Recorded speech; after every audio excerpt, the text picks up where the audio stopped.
Hello दोस्तों, अब बात करते हैं सिस्किया के एपिसोड नंबर 2 के बारे में। अब रेनू मैरी को सब कुछ समझा देती है कि बाबूजी की सेवा कैसे करनी है और उनको क्या खाना पसंद है। ये उसको वो सब कुछ बता देती है कि बाबूजी को दाल पसंद है, लेकिन अगर उनको चिकन और लेग पीस मिल जाए तो उस दिन तो उनकी बल्ले बल्ले हो जाती है। और उसको बताती है कि लेकिन बाबूजी के साथ एक समझौता भी करना पड़ेगा, उनको खाना चबाया हुआ पसंद है। मतलब पहले तुमको अपने मुंह से चबाना होगा, उसके बाद बाबूजी को खिलाना होगा, क्योंकि उनके दांतों में जो है वो दर्द रहता है। इस बात को सुनकर मैरी को 360 वोल्ट का झटका लग जाता है। अब मैरी बोलती है कि दीदी आप टेंशन मत लीजिए, मैं शिकायत का कोई भी मौका नहीं दूंगी। तो रेनू अपने मन में सोचती है कि यह तो बहुत अच्छा हुआ, अब मुझको बाबूजी के पास नहीं जाना पड़ेगा और वह बुड्ढा उसको गंदी नज़रों से भी नहीं देखेगा।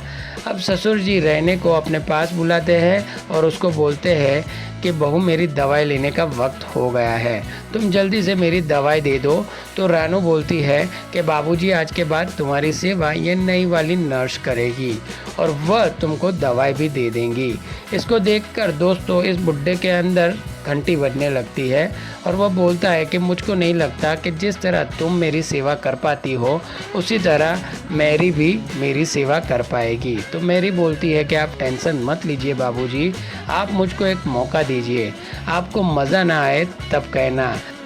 अब मैरी बाबूजी की सेवा में लग जाती है और बाबूजी को वाकई में काफ़ी मज़ा आने लगता है। उसके बाद रेनू भी सोने के लिए अपने बेडरूम में आ जाती है।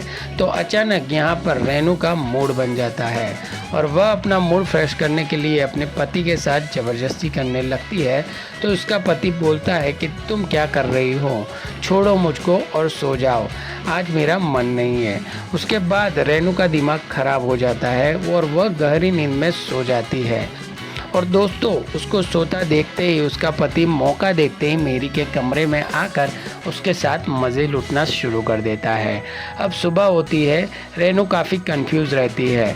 ये अपने मन में सोचती है कि रात मेरे पति को क्या हो गया था, इससे पहले तो आज तक ऐसा कभी नहीं हुआ, कहीं मेरे अंदर ही तो कोई कमी नहीं आ गई है ना।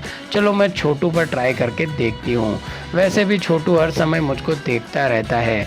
उसके बाद दोस्तों रेनू जैसे ही नौकर को हल्का सा सिग्नल देती है, छोटू भी मौका देखते ही अपनी भाभी के भूखे शरीर की तरफ टूट पड़ता है और उसके साथ अपने अरमानों को पूरा कर लेता है। फिर रेनू अपने मन में सोचती है कि इसका मतलब मेरे अंदर कोई भी कमी नहीं है, मेरा पति किसी दूसरी लड़की के साथ लग गया है। अब उसके बाद बाबूजी रोज़ बाथरूम में मैरी से अपनी मालिश करवाते हैं और दूसरी तरफ फैन में इस छोटू का रोज़ाना कपड़े गंदे करना शुरू हो जाता है। अब मैरी किचन में आती है तो देखती है कि किचन में गैस की बदबू आ रही है, क्योंकि गैस काफ़ी घंटों से खुली हुई है। उसके बाद वह मैरी को आवाज़ लगाती है, पर यहाँ पर छोटू दौड़ता हुआ किचन में आता है तो उसको बोलता है कि मैम क्या हुआ। इसकी हालत को देखकर मरीज से पूछती है कि तुम इतने घबराए हुए क्यों हो और ऊपर से रिश्ता गीला क्यों है। छोटू बताता है कि मैम साहब को क्या है, भाभी ने मुझे तौलिया देने के लिए इसको बोला था, मैं बाथरूम में गया था, मैं वहाँ पर ही रह गया था और मन में ही सोचता है लेकिन तौलिया तो हर समय बाथरूम में ही रहता है, कहीं ऐसा ना हो छोटू ने अपने आपस के चक्कर में ये भूल गया हो। आधी रात में अचानक से रेनू की आंखें खुल जाती है तो वह देखती है कि उसका पति जो है वो बेड पर नहीं है।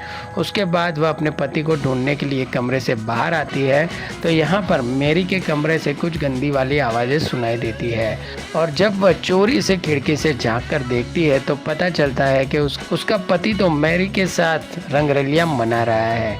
इस सीन को देखकर उसकी आंखें फटी की फटी रह जाती है और इसका एपिसोड नंबर 2 भी यहाँ पे समाप्त हो जाता है। आपको ये एपिसोड कैसा लगा हमें कमेंट करके ज़रूर बताना और ऐसे ही वेब सीरीज़ की अपडेट जानने के लिए अगर आप हमारे चैनल पर नए हो तो हमारे चैनल को सब्सक्राइब कर देना, साथ में लगा हुआ बेल आइकन भी दबा देना ताकि आने वाली सभी वीडियो की नोटिफिकेशन आपको सबसे पहले मिलती रहे।